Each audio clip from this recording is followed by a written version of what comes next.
कुदरत का कहर, तबाही हर तरफ। किस तरह से मानसून ने पूरे प्रदेश के अंदर तबाही मचाई है। राजधानी देहरादून में जमकर बारिश हो रही है। इस समय की भी अपडेट आपको दे रहे हैं।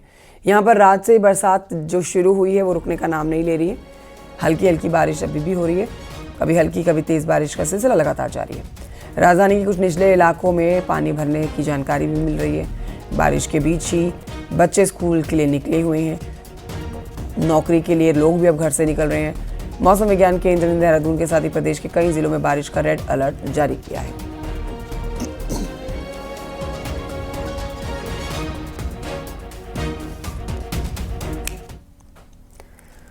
उत्तराखंड में फिलहाल बारिश से राहत मिलने के आसार नहीं है। एक बड़ी जानकारी आप ले लीजिए। मौसम विभाग ने राज्य के कई जिलों में तेज बारिश का अलर्ट जारी किया हुआ है।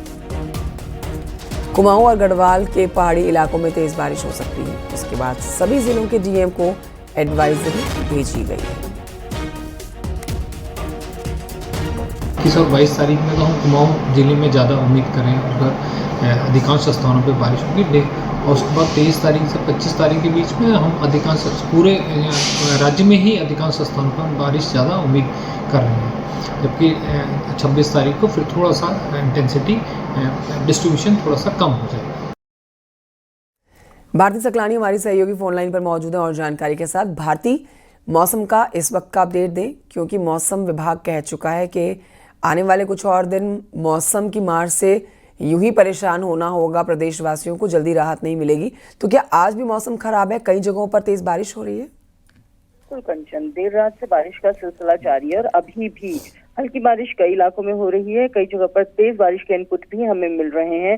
जिस समय अगर इस वक्त की मैं बात करूं तो इस वक्त बारिश का सिलसिला जारी है जहां पर मैं मौजूद हूं।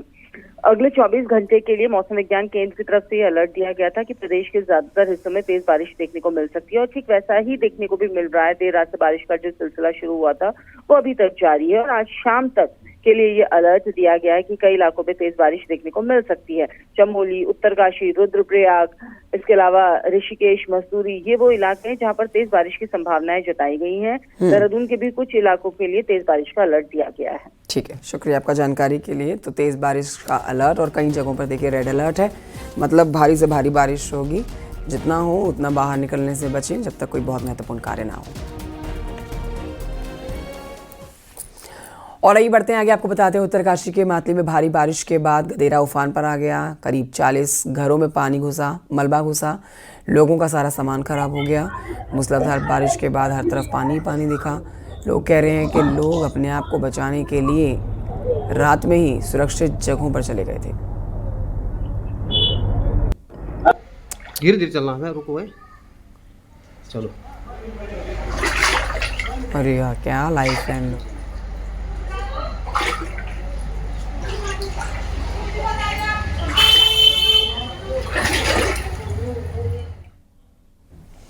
पिथौरागढ़ की मुनस्यारी तहसील के पल्ला धापा में जमीन लगातार दरक रही है, जिस कारण दर्जनों घर खतरे की जद में आ गए हैं। इस गांव में कुल 18 परिवार रहते हैं, जिन्हें अब टेंटों में रखा गया है। बीते दिनों भी इस गांव में कई जगहों पर लैंडस्लाइड हुआ, लेकिन अब ये गांव धीरे धीरे नीचे की ओर खिसक रहा है। इस गांव में फिलहाल 2 प्रेग्नेंट महिलाएं भी हैं। लगातार हो रही बारिश के कारण गांव के खिसकने की रफ्तार भी तेज हो रही है।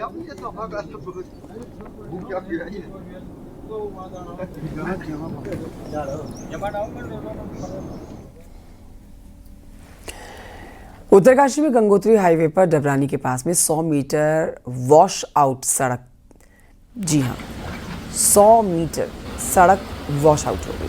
16 दिन बाद ये तैयार हुई है सड़क। यहाँ से मशीनें सोनगाड पहुँच चुकी हैं। लगभग 200 मीटर सड़क वॉश आउट है। कार्य शुरू हो गया है।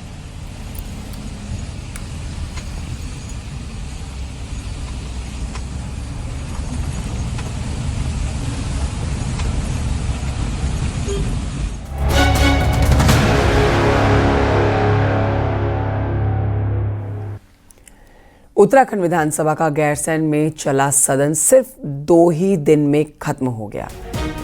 हम आपको बता देते हैं कि सदन खत्म होने के बाद गैरसैंण में ही पुष्कर सिंह धामी कैबिनेट की बैठक हुई है। इस बैठक के बाद मीडिया के सामने मुख्यमंत्री पुष्कर सिंह धामी ने विपक्ष पर हमला बोला। सीएम धामी ने कहा है कि हम आपदा पर चर्चा करना चाहते थे। धराली और पौड़ी में आपदा आई थी, राज्य के लिए बड़े मुद्दे थे, लेकिन विपक्ष ने चर्चा नहीं होने दी।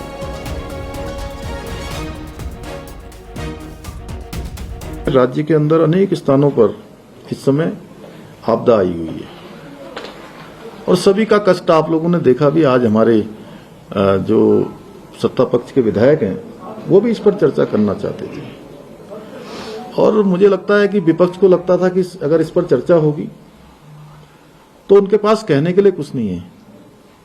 अरे भाई, आप लोग यहां सदन में रजाई और गद्दा बिछा के रात में सो रहे हैं, आप लोग हमारे आपदा प्रभावित लोगों के साथ भी तो सो सकते हैं, उनके साथ भी खड़े हो सकते हैं।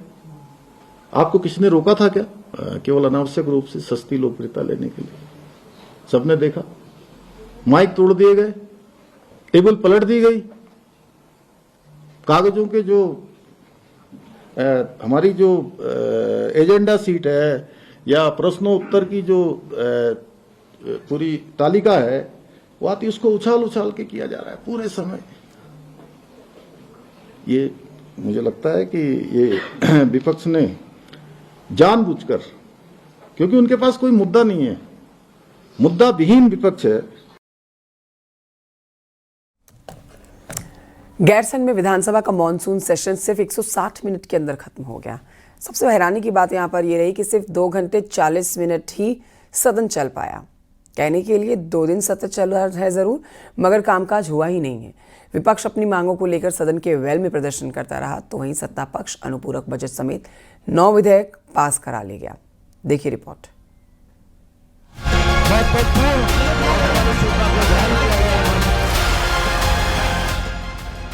गैरसैंण विधानसभा का मॉनसून सेशन आम सेशन से हर मायने में पूरी तरह अलग रहा। सेशन के पहले दिन कार्रवाई के साथ जो हंगामा हुआ वो सदन के खत्म होने तक जारी रहा। पहली बार ऐसा हुआ जब हंगामे के चलते पूरे सेशन में प्रश्नकाल हो ही नहीं पाया। आप पर सबकी निगाहें उठ गई। पहली बार ऐसा भी हुआ जब विपक्ष रात भर भी सदन में धरना देता रहा, सदन में बिस्तर लगाकर सोया। और पहली बार ऐसा हुआ जब विधानसभा का सत्र सिर्फ 27 घंटे चला और उसमें भी कामकाज सिर्फ और सिर्फ 2 घंटे 40 मिनट का हुआ। सत्ता पक्ष का आरोप है कि विपक्ष चर्चा करना ही नहीं चाहता और इसीलिए विपक्ष ने ही कार्य मंत्रणा समिति में 2 दिन का एजेंडा तय करने की मांग की थी ताकि 2 दिन में इस सत्र को खत्म किया जा सके। मंत्री सुबोध उनियाल का कहना है कि जिस मुद्दे पर विपक्ष चर्चा करना चाहता था वो कोर्ट में है, लिहाजा चर्चा संभव ही नहीं थी। 18 तारीख को कार्य मंत्रणा की बैठक में 2 दिन का बिजनेस तय हुआ। पहले 1 दिन का तय होना था, लेकिन माननीय नेता प्रतिपक्ष के कहने पर 2 दिन का बिजनेस तय हुआ। तभी हम लोगों को लग गया था कि कांग्रेस की इच्छा सदन को चलाने की नहीं है, क्योंकि सरकार का मानना था कि 20 तारीख का जो बिजनेस होगा उसको 19 तारीख को सदन के बाद उसमें बैठक कर लेंगे। लेकिन 2 दिन का जो कार्य मंत्रणा में तय हुआ वो निश्चित रूप से कहीं न कहीं कांग्रेस की नीयत की तरफ दिखाता है। दूसरी तरफ विपक्ष ने संसदीय कार्य मंत्री पर सफेद झूठ बोलने का आरोप लगाया। कार्य मंत्रणा समिति के सदस्य नेता प्रतिपक्ष यशपाल आर्य और कांग्रेस विधायक प्रीतम सिंह का कहना था कि कार्य मंत्रणा समिति में सिर्फ 1 दिन यानी कि 19 अगस्त का एजेंडा तय हुआ था। सत्ता पक्ष ने बिना मीटिंग बुलाए दूसरे दिन का एजेंडा खुद ही तय कर लिया। विपक्ष का कहना था कि अगर सदन की कार्रवाई में व्यवधान होता है तो सदन की तारीख आगे बढ़ाई जाती है, उसे खत्म नहीं किया जाता। विपक्ष का आरोप है कि सत्ता पक्ष सिर्फ विधेयक पास कराना चाहता था। नेता विपक्ष यशपाल आर्य समेत विपक्षी विधायकों ने कार्य मंत्रणा समिति से इस्तीफा भी दे दिया। स्पष्ट रूप से 18 तारीख की रात शाम को कार्य मंत्रणा समिति की बैठक में कहा जाता है कि 19 तारीख के सायंकाल हम लोग आगे के का एजेंडा तय करेंगे। लेकिन 19 तारीख की सायंकाल कार्य मंत्रणा समिति की बैठक नहीं होती है और 2 दिन का कार्यक्रम इनका पहले से ही निर्धारित था। संसदीय कार्य मंत्री जो है गलत तथ्य गलत बात आपके सामने कह रहे हैं। 18 तारीख को कार्य मंत्रणा की बैठक हुई थी, 19 तारीख का एजेंडा तय हुआ था, 19 तारीख शाम को फिर से जो कार्य मंत्रणा की बैठक की बात हुई थी। ये सरकार का जो है रवैया ऐसा ही रहा है। भागी सरकार क्यों 21 और 22 को सत्र आहत नहीं कर रही, ये जवाब दे संसदीय कार्य मंत्री। 27 घंटे में सेशन तो अनिश्चितकाल के लिए स्थगित हो गया, लेकिन सेशन की समाप्ति के बाद भी पक्ष विपक्ष में जोरदार आरोप प्रत्यारोप चलते रहे। विपक्ष ने सत्र खत्म होने के बाद विधानसभा के बाहर सीढ़ियों में धरना दिया तो देर शाम कैंडल मार्च भी निकालकर विरोध जताया। गैरसैंण से न्यूज 18 के लिए सुनील नवप्रभात की रिपोर्ट।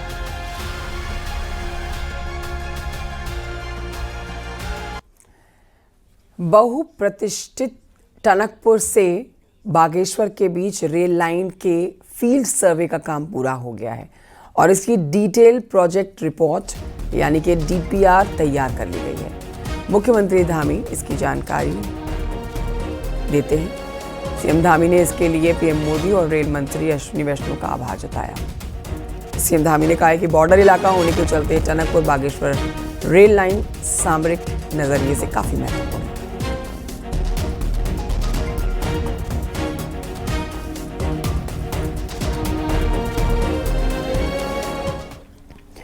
खबर काशीपुर से है, जहां पर 11वीं क्लास के स्टूडेंट ने झोंका फायर, अपने ही टीचर पर फायरिंग की। फिजिक्स टीचर के हाथ लगी है गोली।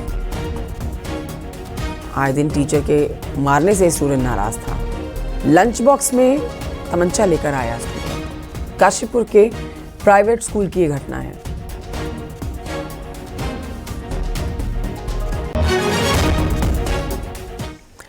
उत्तराखंड पुलिस ने लखीमपुर खीरी में गन पॉइंट पर फिल्मी अंदाज में 2 लोगों को गिरफ्तार किया। सरे बाजार इनकी गिरफ्तारी की गई है। देखिए तस्वीरें भी आपको दिखा रहे हैं। दोनों युवक नैनीताल में पंचायत चुनाव के दौरान फायरिंग के मामले में बताए गए आरोपी हैं और इनका ये वीडियो भी वायरल हो रहा है। भीरा कोतवाली के कस्बे की ये घटना नैनीताल के बेतालघाट ब्लॉक में ब्लॉक प्रमुख चुनाव के दौरान 14 अगस्त को फायरिंग की घटना हुई थी। अब इसी घटना के मामले में पुलिस अभी तक 7 आरोपियों को गिरफ्तार कर चुकी है, लेकिन इस घटना से जुड़े हुए मुख्य 3 आरोपी फरार चल रहे थे। लेकिन घटना के छठे दिन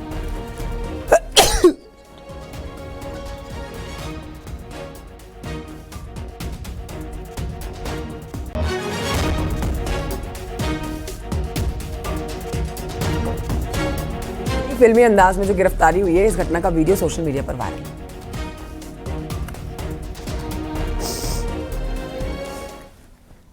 नैनीताल जिला पंचायत चुनाव में हाईकोर्ट ने चुनाव और काउंटिंग के सीसीटीवी वीडियो देखने की अनुमति दे दी है। कोर्ट ने याचिकाकर्ताओं और सरकार के 3 वकीलों को अनुमति दी है। इसके साथ ही दोनों उम्मीदवारों को भी इसमें शामिल किया गया है।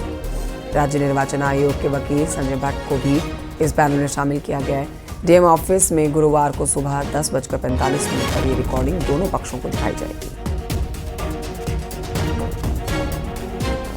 सवाल उठाया इलेक्शन पिटीशन के वकील ने कि एक बैलेट है जिसको इन्होंने गलत डिक्लेयर किया है कि गलत है, उसमें क्या है, ऐसा लग रहा है कि 1 को 2 किया है, तो वो टेम्पर्ड ये मान के चल रहे हैं। तो उन्होंने ये कहा कि हमें सीसीटीवी फुटेज उस दिन की वीडियोग्राफी देखने का वो दिया जाए, अवसर दिया जाए।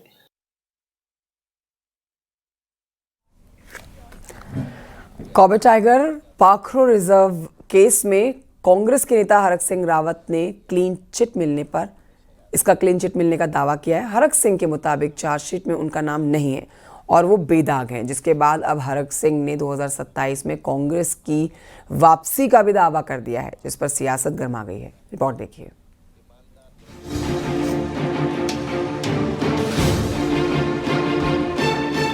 जिस Corbett Pakhro tiger safari case में सीबीआई ने जांच की, कांग्रेस नेता हरक सिंह रावत से पूछताछ की। सीबीआई के इस केस में हरक सिंह रावत ने खुद को पाक साफ बताया है। हरक सिंह रावत ने दावा किया कि उनका नाम सीबीआई की उस चार्जशीट में नहीं है जो कोर्ट में दाखिल की गई है। हरक सिंह रावत के मुताबिक उनका नाम न तो एफआईआर में था और न ही चार्जशीट में है, जिसका मतलब है कि उनका कोई दोष नहीं है। लगे हाथ हरक सिंह रावत ने दावा कर दिया कि अब 2027 में कांग्रेस आएगी और तब कांग्रेस पाखरो टाइगर सफारी बनाएगी। ये तो सीबीआई से आप पूछ सकते हैं कि हरक सिंह रावत के खिलाफ चार्जशीट है कि नहीं है। आप कोर्ट से पूछ सकते हैं, कोर्ट में जमा हो गई। लेकिन मेरा नाम ना प्रथम रिपोर्ट में था ना मेरा कोई लेना देना था। हाँ, मेरा लेना देना था पाखरो टाइगर सफारी। मैं उस दिन भी बनाना चाहता था, आज भी बनाना चाहता हूं, और मैंने कल भी कहा है कि हम पाखरो टाइगर सफारी की लड़ाई कांग्रेस लड़ेगी। कांग्रेस कार्यकर्ता के रूप में हम लड़ेंगे और पाखरो टाइगर सफारी कांग्रेस बनवाएगी। पाखरो टाइगर रिजर्व केस साल 2019-20 का है, जब हरक सिंह बीजेपी सरकार में वन मंत्री थे और टाइगर रिजर्व के नाम पर 6000 पेड़ कटने का आरोप लगा। अब हरक के क्लीन चिट के दावे पर बीजेपी कुछ नहीं कहना चाहती। बीजेपी के मुताबिक ये सीबीआई का काम है और मामला कोर्ट में है। हालांकि 2027 में कांग्रेस की वापसी के दावे को बीजेपी ने खारिज किया है। वहीं पूर्व सीएम हरीश रावत ने हरक सिंह रावत को क्लीन चिट मिलने पर कुछ भी बोलने से ही इनकार कर दिया। कांग्रेस सपने में भी नहीं आ सकती है, क्योंकि जनता का मन भारतीय जनता पार्टी के प्रति है और इसका जीता जागता उदाहरण अभी जो पंचायत के चुनाव हुए हैं और 13 जनपदों से 12 जनपदों में भारतीय जनता पार्टी जीती है। मैं पाखरो वाले मामले में कोई टिप्पणी नहीं करूंगा।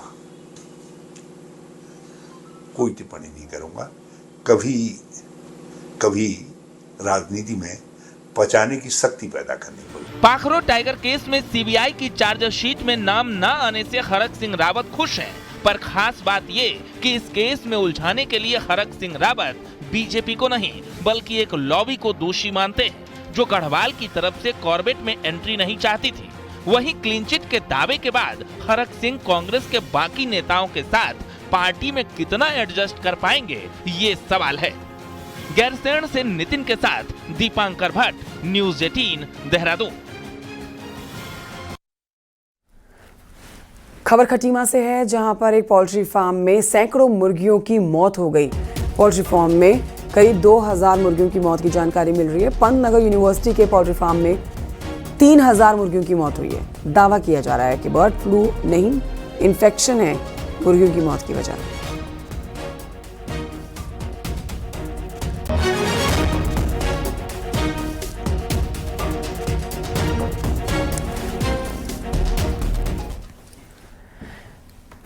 यूसीसी लागू होने के साथ ही उत्तराखंड में महिला अपराध की शिकायतों का ट्रेंड बदला नजर आ रहा है।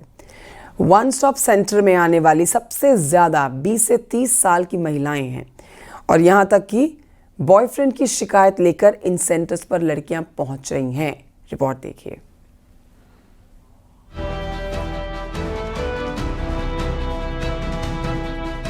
उत्तराखंड में महिला अपराधों को रजिस्टर्ड करने के लिए अलग अलग प्लेटफॉर्म हैं। महिला बाल विकास विभाग ने जहां जिलों में वन स्टॉप सेंटर खोले हैं, वहीं महिला अपराध के मामले को सुलझाने के लिए महिला आयोग भी चल रहा है।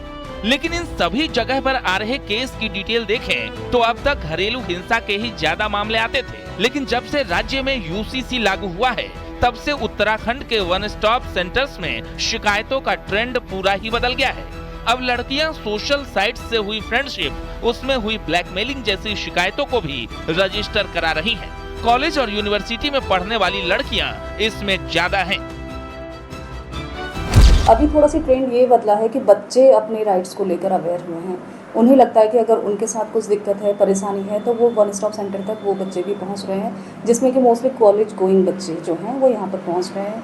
कई बार होता है कि बच्चे अपनी शिकायत लेके आ रहे हैं कि फेसबुक के माध्यम से उनको कोई फॉलो कर रहा है, स्टॉकिंग कर रहा है। कई बार तो कुछ फ्रेंड तो ऐसे भी करते हैं कि उनकी जो फ़ोटोज़ रहती हैं इंस्टाग्राम की वो सब वायरल कर देते हैं और इस तरह से फिर लड़की के लिए बहुत सारी दिक्कतें आ जाती हैं।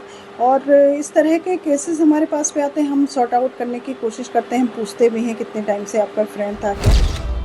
इन केस को डील करने वाले काउंसलर बताते हैं कि जागरूकता के चलते लोग शिकायत लेकर पहुंच रहे हैं। कई लड़कियां तो परिवार को ना बताने की शर्त पर ही काउंसलिंग करवाना चाहती हैं। लिव इन वाले जो मैटर आ रहे हैं वो बहुत ज़्यादा आ रहे हैं, ठीक है। उसको लेकर बच्चों को आजकल बिल्कुल भी ये अवेयरनेस है ही नहीं कि क्या चीज़ें हैं, क्या लॉ हैं, क्या नियम है, क्या कानून है, या कोई बाउंडेशन ही नहीं है उनके लिए ना।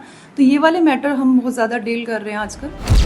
सोशल साइट पर दोस्ती और उसके बाद लड़ाई झगड़े, इस तरह के मामले पिछले कुछ सालों से लगातार बढ़ते जा रहे हैं और ऐसे मामलों को बिना पेरेंट्स को बताए डील करना बेहद चैलेंजिंग काम है। न्यूज़ 18 के लिए देहरादून से भारती सकलानी की रिपोर्ट।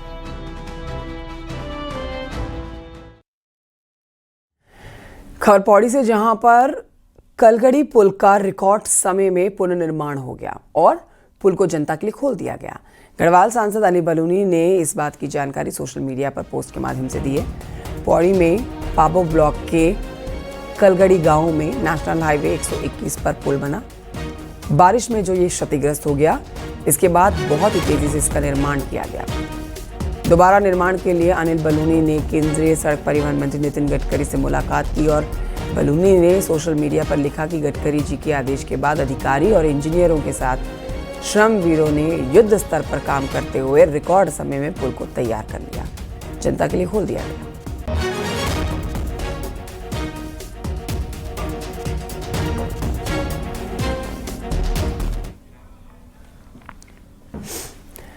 उत्तरकाशी के हर्षिल में बनी झील अब बड़ा खतरा बनती जा रही है। झील का पानी धीरे धीरे करके रिस रहा है, लेकिन अब इसके किनारे धंसते हुए भी नजर आ रहे हैं, जो चिंता का विषय है और इसी की वजह से खतरा कई गुना बढ़ गया है।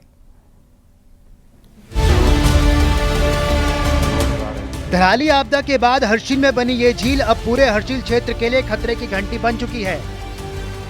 करीब 150 किलोमीटर लंबी, 30 मीटर चौड़ी और 8 फीट गहरी ये झील अब अपने किनारों से दरकने लगी है। किसी भी वक्त इसका मलबा टूटकर नीचे बह सकता है। झील का पानी भले ही धीरे धीरे निकल रहा है, लेकिन झील से जितना पानी रिसकर निकल रहा है, उससे ज्यादा पानी भागीरथी नदी का इसमें आ रहा है। ऊपर से लगातार हो रही बारिश ने खतरे को और दोगुना कर दिया है। वहीं दूसरी ओर सड़क बंद होने की वजह से हैवी मशीनें झील तक नहीं पहुंच पा रही हैं। अलग तरह की टरेन है, स्टेबल नहीं है सरफेस जो है वहाँ पर। लेकिन अच्छी बात यह है कि वहाँ पर जो भी हमारी यूनिट्स काम कर रही हैं, सभी मिलकर के जो अपना 100% है उससे ज़्यादा देने का कोशिश कर रहे हैं। वहाँ पर जो डिगिंग का काम होना है वो तभी बहुत अच्छे पेस से हो पाएगा या ज़्यादा बेहतर तरीके से हो पाएगा जब हमारे पास हैवी मशीन्स, खासतौर से पॉकलैंड वगैरह वहाँ पहुँच पाएंगी। धराली आपदा के बाद बनी ये झील फिलहाल एक टाइम बम की तरह है, जिसका हर वक्त फटने का खतरा बना हुआ है और अगर ऐसा हुआ तो इसकी चपेट में पूरा इलाका आ सकता है। सत्येंद्र बर्दवाल, न्यूज़ 18, देहरादून।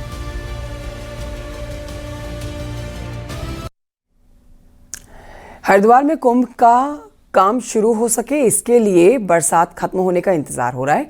15 सितंबर से काम शुरू करके 1 साल में काम पूरा होने का प्लान है, ताकि कुंभ से 3 महीने पहले से हरिद्वार को तैयार किया जा सके। मॉनसून खत्म होने के साथ ही गंगा का जल स्तर कम होने का इंतजार कुंभ मेला प्रशासन कर रहा है, ताकि हरिद्वार में 2027 अर्धकुंभ से जुड़े कामों की शुरुआत हो सके। मंगलवार को अनुपूरक बजट में जहां 200 करोड़ रुपए का बजट मंजूर किया गया, वहीं केंद्र सरकार के सामने 3500 करोड़ का प्रपोजल रखा गया। कुंभ मेला अधिकारी सोनिका के मुताबिक 15 सितम्बर के बाद बरसात कम होते ही काम की शुरुआत हो जाएगी और 1 साल में काम पूरा करने का टारगेट रखा गया है। प्रक्रिया गतिमान है और इसमें करीबन 200-250 करोड़ के काम हैं, जो कि ऑलरेडी हमारे अप्रूवल स्टेज पे हैं और उनका टेंडर फ्लोट होने की कार्रवाई गतिमान है। अब हमारा ये एस्टिमेशन है कि जैसे ही बरसात खत्म होती है 15 सितंबर या सितंबर एंड तक हम लोग कोशिश करेंगे कि सारे कार्य हमारे शुरू हो जाए। 2027 में हरिद्वार में अर्धकुंभ और राज्य में विधानसभा चुनाव की टाइमिंग एक है। ऐसे में कुंभ की तैयारी वक्त पर पूरी करना सरकार के लिए बड़ा चैलेंज है। 14 जनवरी से शुरू होने वाला कुंभ 14 अप्रैल बैसाखी तक चलेगा। ऐसे में 3 महीने में करीब 15 करोड़ श्रद्धालुओं के अनुमान को देखते हुए काम हो रहा है। अगर आप 14 जनवरी मकर संक्रांति से लेकर और 14 अप्रैल तक, क्योंकि हरिद्वार का कुंभ काफी लंबे समय तक चलता है, इसकी अवधि लगभग 3 माह होती है, तो इस 3 माह की अवधि में मान के चलिए कि 15 करोड़ के आसपास लोगों का फुटफॉल हो सकता है और उसी के अनुरूप तैयारियों को अंतिम रूप देने के लिए हम लोग लगातार बैठकें कर रहे हैं। 2021 का कुंभ कोविड के चलते ठीक से नहीं हो पाया था, पर 2027 के अर्धकुंभ के साथ सरकार देवभूमि का संदेश देश में हरिद्वार से देना चाहती है और ऐसे में कुंभ के लिए हरिद्वार ठीक से तैयार हो अगले साल सितंबर तक काम पूरा करने का टारगेट रखा गया है। हरिद्वार से पुलकित के साथ दीपांकर भट्ट, न्यूज़ 18 देहरादून।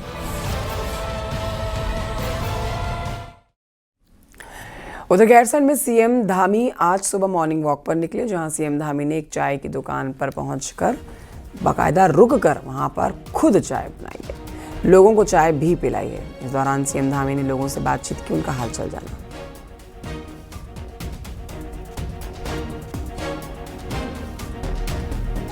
तस्वीरें आप देख रहे हैं मुख्यमंत्री पुष्कर सिंह धामी की। अमूमन आप ऐसी ही तस्वीरें आती हुई देखते हैं। वो कहीं भी जा रहे होते हैं तो अक्सर जनता के बीच में पहुंच जाते हैं और बिल्कुल ही आम व्यक्ति की तरह जनता के साथ मिलकर उनकी समस्याओं को जानते हैं। आज भी कुछ ऐसा ही हुआ। सुबह मॉर्निंग वॉक पर निकले और चाय का ठेला देखा, वहाँ रुक गए, चाय बनाई और चाय पी और पिलाई भी और उनका हालचाल भी जाना।